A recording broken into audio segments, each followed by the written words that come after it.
Assalamualaikum warahmatullahi wabarakatuh. Kita kembali di kelas virtual Disaster Recovery Planning, bagian keempat. Bagi yang belum melihat bagian ke-1 dan sampai dengan ketiga, bisa dilihat di playlist. Jadi di kelas virtual ini saya membaca dan membahas tentang buku saya dengan judul Disaster Recovery Planning. Di bagian terakhir saya membahas tentang jenis-jenis bencana. Ada yang berdasarkan tingkat kerusakannya dan ada yang berdasarkan sumber penyebabnya.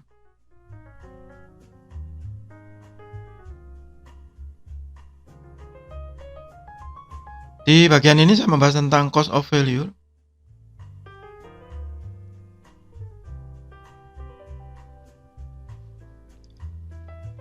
Jadi cost of failure dalam konteks disaster recovery planning itu adalah perhitungan yang di dalamnya terdapat aspek-aspek berikut.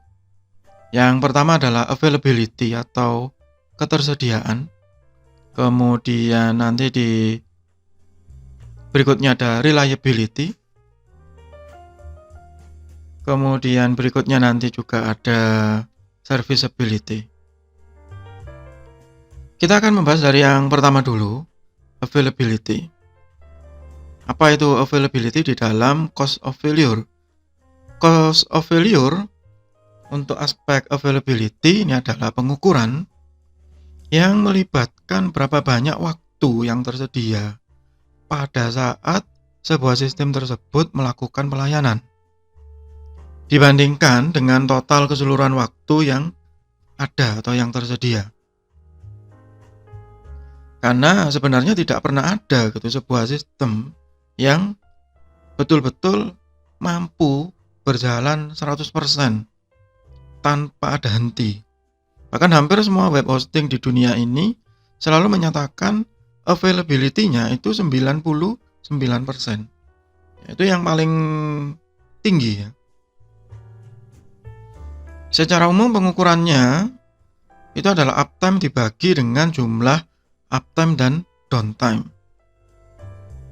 Jadi uptime itu adalah satuan waktu saat sistem berjalan normal, sedangkan downtime itu satuan waktu saat sistem tidak berjalan normal. Jadi sebagai misal, ada satu perusahaan, dia punya sistem informasi di dalam sebuah server. Kemudian server tersebut pada satu hari kerja itu normalnya beroperasi 12 jam. Kemudian pada satu saat terjadi satu penggantian memori sehingga akhirnya server tersebut harus shutdown selama 3 jam. Pada hari kerja ini ya, bukan pada hari libur. Maka asumsi availability-nya itu adalah kita ambil dalam 1 bulan misalnya. Jadi satuan ini bebas sebenarnya. Mau diambil dalam jam, dalam hari, dalam bulan, itu tergantung perhitungan masing-masing perusahaan dan asumsi. Di sini misalnya diambil dalam 1 bulan dengan asumsi 1 bulan 25 hari kerja rata-rata. Kita kalikan dengan 12 bulan, berarti 25 kali 12. Kemudian downtime-nya tadi 3 jam. Ini agak salah ya sebenarnya 3 per itu ya. Karena dalam satuan jam per hari. Ya, kira-kira dia 99%, sekian.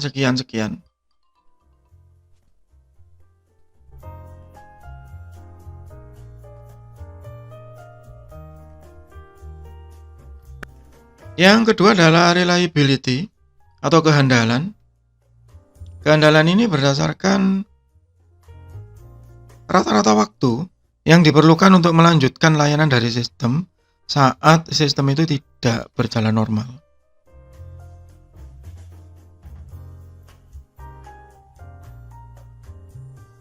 Contohnya misalnya ada listrik padam atau mati lampu begitu.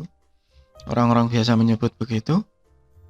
Kita bisa mengukur dari kekuatan UPS kalau menggunakan UPS atau menggunakan genset, dan berapa lama kekuatannya selama lampu itu padam atau listrik itu padam.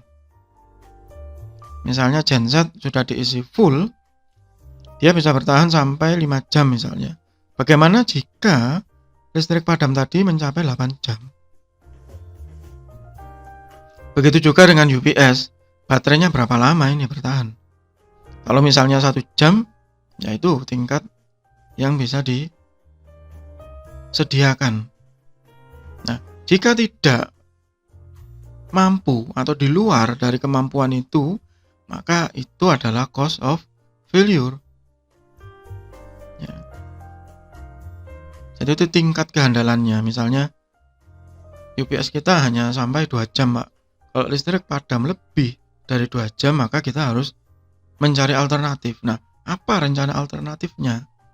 Itu DRP. Ya, kita akan mencari genset.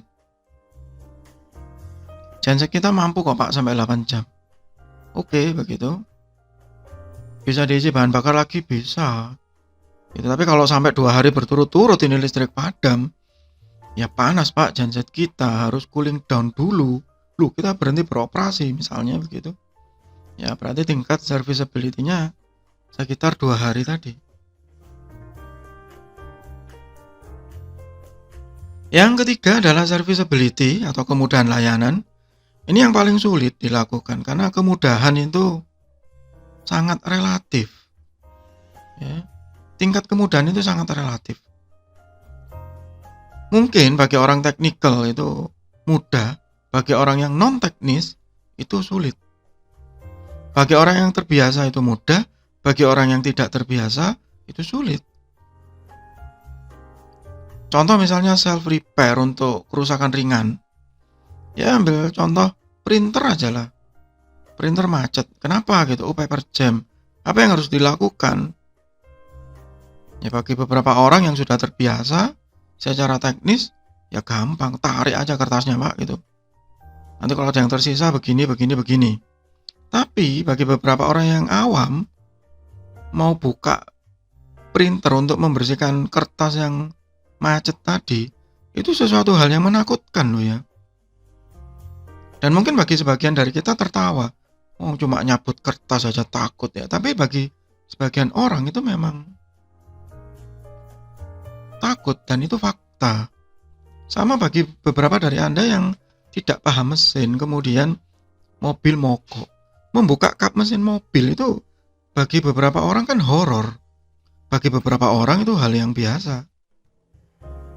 Ya, jadi serviceability ini sangat sulit. Ya. Kalau kita review sejenak, maka tadi ada 3, mulai dari availability, reliability, dan serviceability. Itu adalah komponen dari cause of failure.